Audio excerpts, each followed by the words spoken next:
Hey everybody, Scoutcrafty here again. Mishmash Monday. We had a bit of a soggy weekend. I couldn't get over to Zagreb this weekend, but we got a lot done. And today we're going to have a bit of a good mosh today because we got a lot of things to cover. I got a bad case of poison ivy, which is common for me. But one of the things that a couple people have asked me a long time is they said, about my midnight walks and, the poor man's flea market. I wanted to take you along. So for the first segment, let's take a walk, relax for a minute, see what it's like when I go walking at night and some of the things I see along my way. Now, I know this is going to sound crazy, but I actually really like this guy and I wanted to take him, but I got no room for that. But look, he's got like a bobblehead. How cool is he? You could see here the Halloween decorations are up. Again, what I always tell you about lamps, when they have a bulb in them, they usually work. Both the bulb and the lamp. You can see how nice and quiet it is at night.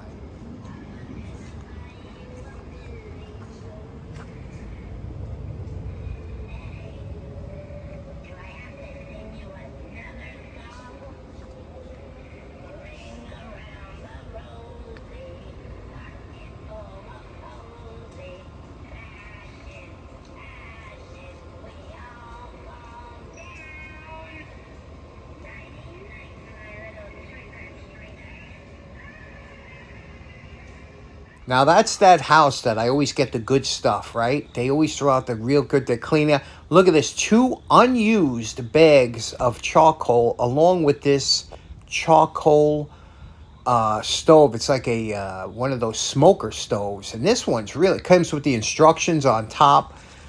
What a nice stove. I bet you this thing was a pretty penny. It just needs a good cleaning. Everything from this house, the house that keeps giving. I love this house. But look at that, 2 bags of charcoal unopened. How nice is that little basketball hoop, right? This is only around the corner for me. I head down towards those lights down there.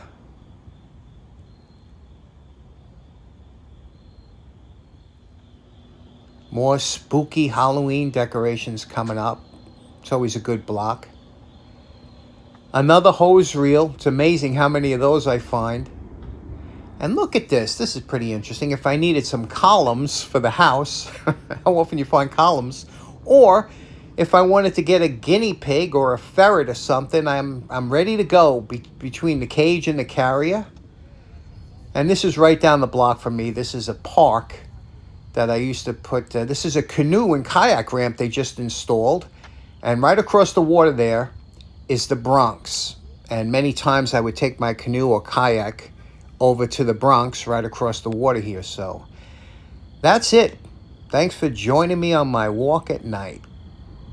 So you can see it's so relaxing to take a nice walk at night, and it's so quiet. The streets, I just love it. Like I said, we got a lot of moshing to get to today, so let's get started right away. Now, on Wednesday, when we did a review on this Camelus Swedge knife, I said, this is a knife that I would like to have a lanyard on. And a lot of, lanyards are a funny thing, because when I was a kid, back in the 70s, almost everything came with a lanyard. I don't know what it was, like transistor radios came with a lanyard, umbrellas, so many things. It was almost like a selling point. Even canes, canes. So I guess when you get older, you get the dropsies. I know I have that. I drop a lot of stuff as I've gotten older. I don't know why. Maybe it's my grip. I don't know what it is, but I drop a lot of stuff. So now a lanyard comes in handy. When I was a kid, I was thinking, why is everything got a stupid lanyard on it? And sometimes you cut them off the pen. But on this type of knife, it's really good. And I used to make a lot of scouts put lanyards on their knives or whatever. It's not only so you don't lose it. Like in the military, you have a line that goes from here to your cartridge, but whatever, so you don't lose it. Like your canteen, things like that. You don't want to leave anything behind. You put a lot of... But with this, I'll show you why a lanyard comes in so handy with this type of knife. And we're going to use a piece of, it's almost like a paracord, but these are climbing ropes. And I got a nice color one here. And the first thing you're going to do is you're going to cut it. I use these emergency cutters are good to cut that. And then you have to seal the ends. And we'll do that with a little bit of heat.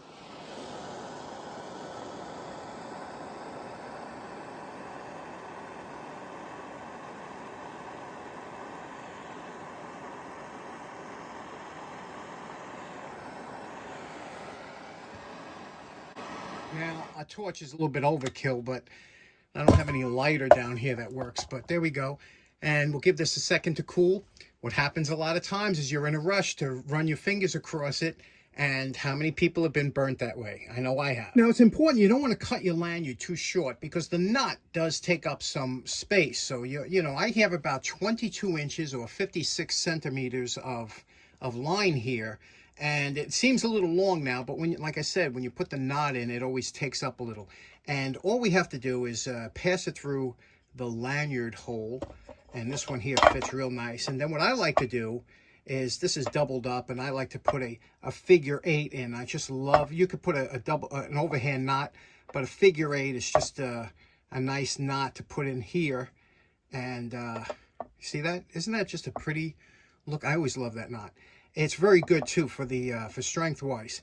But we'll tighten this up, snug it up, and they'll check it, and you'll see, like I said, it seems like a little bit long, but when you use a lanyard the correct way, you turn it a couple times as you put it in your hand. So that's the way a lanyard should fit in your hand. And let me show you why a lanyard's so good, especially with a knife like this. Now, the reason I like a lanyard on this type of knife, because you might be doing some chopping like with this in the field. And what you want to do is, again, tighten it up so it don't slip off. But what you're going to do is you're going to take this and you're going to grip it at the bottom third of the knife, okay? So this is a normal grip that you would use for like cutting or shaving or whatever.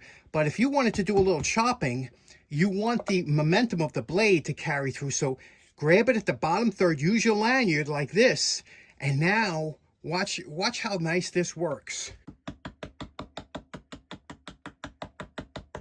Because you're using, it works great. And it's not going anywhere. You're not going to slip out. It's so, you know, using the weight of the knife and back and forth, it's fantastic in the field. And again, you can always choke up on it, or you don't have to use the lanyard at all. Lanyards on certain knives like this one, it's really a good thing to have, and I suggest that you give it a try. Interesting lanyard fact, you know, a lot of tools that are used by electrical municipalities to go up on poles, things like that, that they're required to have lanyard holes so that they, you know, you don't drop it from a bucket or from a top of pole and cause damage to somebody underneath. A lot of them, like these here, those are lanyard holes on the bottom of these. A lot of electrical specifications require them for doing work up on a pole or something. And, you know, typically you'd see a hammer like this, bell system, you would see a hole in the bottom. Interesting, right? Okay, next up, I have a steel shed in the backyard that's way past its useful life. I got to tear it down, but I wanted to, until I do, I had a little bit of a hole in the roof, and I bought some roofing tar and stuff, but I saw this there. This is called Resisto Repair and Seal Tape at Home Depot. And I have to tell you something, in this age that we're living in now, where every dollar counts, I mean, you know, you really don't want to be spending more money than you need. It's always nice to have a temporary fix sometimes. For me, temporary fix, because I'm getting rid of the shed in a couple of years. And for other people that just don't have the money just yet, sometimes you just need it to hold you over until, or whatever the case may be. I used this on a couple, and I was really fascinated. I want to show it to you. This tape is made of bitumen. It's it's almost like a rubberish material, and it's soft. It's very pliable. It's got a silver on the outside, perfect for any kind of steel shed or anything like that, roofing, or it has a lot of different uses, though, I thought, for us. So I wanted to show you how good this works. Like I said, it's flexible. You don't want to install this, I guess, when it's super cold out, because it'll get, but it has a backing that peels off, and it's very, very sticky. So what I did is I have a can here. I drilled a hole in the bottom of the can, and I'm going to put a little bit on, fill it with water, just to show you how great this is. Now, I don't know if it'll work, but I'm almost sure it will, because I can't tell you how nice this feels. So let's cut a piece off and put it on the can. Now, this cut's very easy with a scissor, but what I did was I cut it into a few swatches as I needed over here. But I'm just going to cut a small little square of this here. And what happens, sometimes your scissors will get caught up in this kind of rubbery thing, so you might have to clean it with a little lighter fluid. But here we go. We have it like that. We're going to peel off the backing. You can see the backing now. This is real sticky. And we're going to put this on here like this, over that hole, and we're going to press it down. okay? All around the edge. Then I'm going, now you're supposed to really give this some time to settle in and adhere, but I'm going to show you, I have full confidence in this. I'm going to pour the water in here, and then I'm going to put it on this cardboard so you can see that it's not leaking, and we'll check it near the end. Here we go. I'm going to pour the water in. Okay. And you can see here, there's the hole in the bottom. No water. You can see on the cardboard, putting it on. How great is that? If you have a need for this, or a temporary repair or a leak or something like that you can't get to it now, or you want to do it in the spring, try this stuff out. I think you'll like it. I got it at Home Depot. Resisto. Pretty interesting, right? Okay, next up we got a bit of an unboxing here. You can see what I have here. This is a battery for my tractor upstate. The battery years ago went kaput, so I was jumping it, and I was using a jump pack, and I think I fried my electric control unit or whatever on there. So I'm going to try and fix it. So I need a battery. I bought this. I'll show you this in a minute. But besides a battery, I need a charger. Now, I bought this charger. This is a funny story. A battery tender plus. These are supposed to be really good. They're not cheap. These things run almost $60 for a little battery charger, right? Now, we've all grown up with the regular battery chargers you see all the time, and they work fine, and they last forever. Am I right? This thing came with a 10-year warranty, made in the United States. So you know what? I said, I'm going to go for it. I bought this before things went bad. When money was good, and I said, I said, I'm going to go for it. 60 bucks, I bought it. Do you know that I had this, and I only use this like 4 times a year, okay? It's not like it's out in the garage. It's in my living room, and I charge it by maybe 4 times a year, okay? 10 years warranty. I tried to charge a battery 10 years and 6 months after I bought this, and the thing doesn't work. And I was like, oh, man. Now, first of all, I didn't throw it out because I'm saying someday my electronic skills might be improved to the fact that I could fix this, because I'm sure there's not advanced circuitry in there. I could probably fix it if I take my time. But the fact is, the reason I didn't buy another one is because, like I said, I didn't get a lot of uses out of it, and it kind of annoyed me that I only got maybe 40 uses. So when I was looking on Amazon for replacement, I always go with customer reviews and whatnot, and came across this battery charger, okay? This one here charges, you can see, regular batteries, motorcycle batteries, gel batteries, and AGM. That's what I have here. It has trickle charge. It's 8 amps. It goes down to like 1.5 amps. It has all the things you want. And the best part was, this thing was $21, okay? So I said, look, I'm going to give it a shot, because what's the worst that can happen? It's got so many good reviews. I plugged it in on a couple batteries upstairs, and it worked great. So I want to show you how this works and about this battery. You know, it's funny when you buy a battery or something, they give you, the precautions and things like this, which always, which comes, and it tells you the things you're supposed to do. I always get a kick out of here. It says, like, regular inspection. It says every 3 months you're supposed to check, like, like I'm going to every 3 months run out to my battery and check and do the voltage check and all that. Come on. We put it in, we forget about it until we have a problem. So here we go. AGM. Let me pull this out. Matte battery, AGM. We used to use these in the military. They're you can mount them anyway. Obviously, they're totally sealed. You can see the specs on this one here. Okay, you can see what it says here.